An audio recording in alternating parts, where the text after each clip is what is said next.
வணக்கங்க ஐயா. என் பெயர் வனிதா. நான் சேலத்திலேருந்து பேசுகிறேங்கய்யா. நான் படித்தது வந்து எம்காம் எம்ஃபில் படிச்சிருக்கேங்கய்யா. வேலைக்கு எதுவும் போகலைங்கய்யா, வீட்டில் தாங்கய்யா இருக்கிறேன். ஏஎல்பி வர்றதுக்கு முன்னாடி எனக்கு ஜோசியம் பற்றி பெருசாக எதுவுமே தெரியாதுங்கய்யா. என்னுடைய ராசி, என்னுடைய நட்சத்திரம், என் கணவருடைய ராசி நட்சத்திரம், குழந்தைகளுடைய ராசி நட்சத்திரம், அது மட்டும் தாங்கய்யா எனக்கு தெரியும். பெருசாக எனக்கு ஜோசியம் எதுவுமே தெரியாதுங்கய்யா.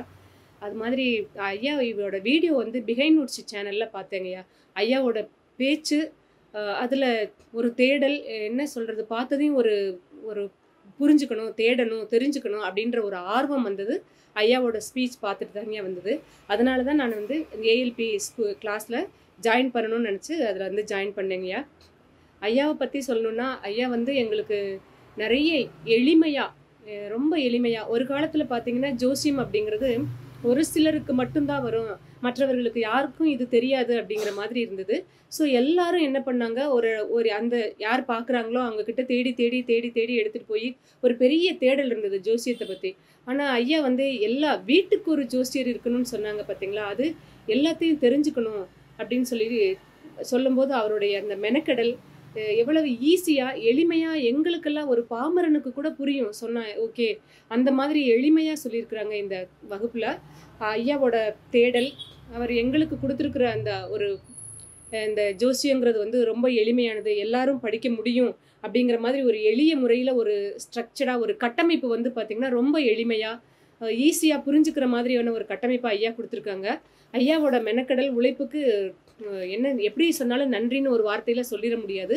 என்னுடைய பார்வையில் பார்த்தீங்கன்னா ஐயா வந்து ஒரு தீர்க்கதரிசி மாதிரி தான் தெரியுது. ரொம்ப எளிமையாக, எல்லாருக்கூடையும் ரொம்ப சகஜமாக, இவ்வளவு தூரம் ஒரு ஆய்வு பண்ணவங்க இவ்வளவு எளிமையாக பேசுவாங்களா அப்படிங்கிற மாதிரியான ஒரு தோணி இருந்தது. ஐயா அவ்வளவு எளிமையாக, எளிய உதாரணங்கள், எங்களுக்கு புரிகிற மாதிரியான ஒரு எளிய உதாரணங்களை சொல்லி புரிய வைக்கிறது ரொம்ப ஈஸியாகவும் ரொம்ப எளிமையாகவும் இருந்தது. ஐயாவுக்கு நன்றியை மட்டும்தான் எங்களால் சொல்ல முடியும். வேறு ஒன்றுமே சொல்கிறதுக்கான இல்லை. ஐயா அவ்வளவு உழைப்பை கொடுத்துருக்குறாங்க. இந்த ஏஎல்பி ஒரு நட்சத்திர பலனையோ ஒரு ஜோசியம் அப்படிங்கிறத ஏஎல்பி அப்படிங்கிற அந்த அக்ஷய லக்ன பத்ததிக்குள்ளே சுருக்கி கொண்டு வந்து எங்களுக்கு கொடுத்துருக்கிறது ஐயாவுக்கு ரொம்ப நன்றிங்க ஐயா. அப்புறம் ஆசிரியர்கள் எல்லாருமே, ஆசிரியர்கள் மிக தெளிவாக ரொம்ப ஆழமாக அழகாக கற்றுக் கொடுத்தாங்க. ரொம்ப எளிய உதாரணங்களை, ஐயா சொல்கிற மாதிரியே எளிய உதாரணங்களை ஆசிரியர்களும் மேற்கோள்கள் காட்டி எங்களுக்கு புரிய வைத்தாங்க. சாந்தகுமார் ஐயா, அமுதா மேடம், அப்புறம் முத்து விஜயகுமார் சார், அவர் இப்போ இல்லை, அவர் இறந்துட்டார். அவருக்கான ஆழ்ந்த இரங்கல்களையும் இந்த நேரத்தில் நான் தெரிவிச்சுக்கிறேங்க ஐயா. சத்யநாராயணன் சார், சாந்தி தேவி மேடம், உமா வெங்கட் மேடம், எல்லா ஆசிரியர்களுக்குமே ரொம்ப பணிவான நன்றி. அந்த ஒரு நன்றியை மட்டும்தான் எங்களால் சொல்ல முடியுங்க மேம், வேற ஒன்றும் சொல்கிறதுக்கு இல்லை. அதை தாண்டி கர்மா கிளாஸும், வித்யாசங்கர் மேடம் எடுத்த கர்மா கிளாஸு, அதுக்கப்புறம் அருளரசி மேடம் எடுத்த ஆன்மா தேடல், அதெல்லாம் வந்து ரொம்ப புதுசாகவும் இருந்தது. நாங்கள் இது வரைக்கும் கேட்காத வார்த்தைகள், அதெல்லாம் ரொம்ப தெளிவாக புரிஞ்சுது எங்களுக்கு. அதுக்கப்புறம் என்னுடைய கோச் ராஜ் அருளானந்தம் சார், எப்போ நான் வந்து கால் பண்ணாலும் அவங்க சொல்கிறது, அவங்க ஏற்கனவே எனக்கு வந்து முன்கூட்டியே இந்த டைமுக்கு நீங்கள் கால் பண்ணுங்கள், இல்லை வாய்ஸ் மெசேஜ் போடுங்க அப்படின்னு எனக்கு ஒரு தெளிவான ஒரு வழிகாட்டுதல் நெறிமுறையை சொல்லியிருந்தாங்க. அதுபடி நான் சார்கிட்ட நான் ஒரு 2-3 முறை நான் அவர்கிட்ட என்னுடைய கேள்விகளை கேட்டிருக்கிறேன். ஐயா எனக்கு அழகாக தெளிவாக புரிய வச்சுருக்குறாங்க, இது இப்படி தான் இருக்கும் அப்படிங்கிற மாதிரி புரிய வச்சுருக்காங்க. அதனால் கோச் ஐயா அவர்களுக்கும் மிக்க நன்றியை தெரிவித்துக் கொள்கிறோம்.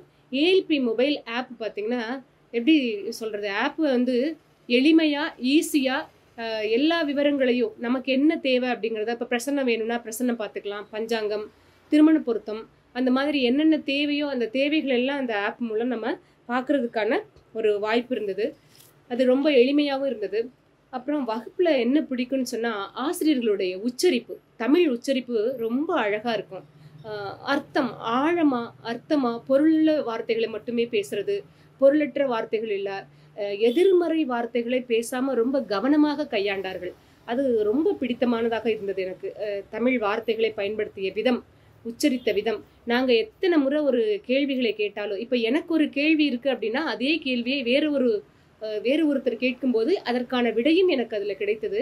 ஸோ அதனால் ஆசிரியர்களுடைய உச்சரிப்பு அதில் எனக்கு ரொம்ப பிடித்திருந்தது. ஏஎல்பி மூலம் பலன் பார்த்த அனுபவம்னு பார்த்தீங்கன்னா, எனக்கு பெருசா நான் இன்னும் பலன் எடுத்து போட்டு பார்க்கலங்கய்யா. நான் வகுப்புல உள்ள ஜாதகங்கள மட்டும் தான் பார்த்துருக்கிறேன். என்னுடைய வீட்ல உள்ள ஜாதகங்கள் இனிமே தான் நான் போட்டு பார்க்கணுங்கய்யா. அந்த அனுபவம் எனக்கு கொஞ்சம் குறைவாகவே இருக்கிறது. அ அதனால நான் அந்த அனுபவம் வந்து ரொம்ப குறைவு. ஒரு பலன் பலன் பார்த்த அனுபவம் ரொம்ப குறைவு. இனிதான் அதுக்கான பயிற்சி முறையை நான் தொடங்கலான்ட்டு இருக்கேங்கய்யா. இதுவரைக்கும் எனக்கு இதை சொல்லிக் கொடுத்த ஆசிரியர்கள் அனைவருக்கும், ஐயா பொதுவுடைமூர்த்தி ஐயா அவர்களுக்கும் மிக்க நன்றியை மட்டுமே தெரிவித்துக் கொள்கிறேன். நன்றி, வணக்கம் ஐயா.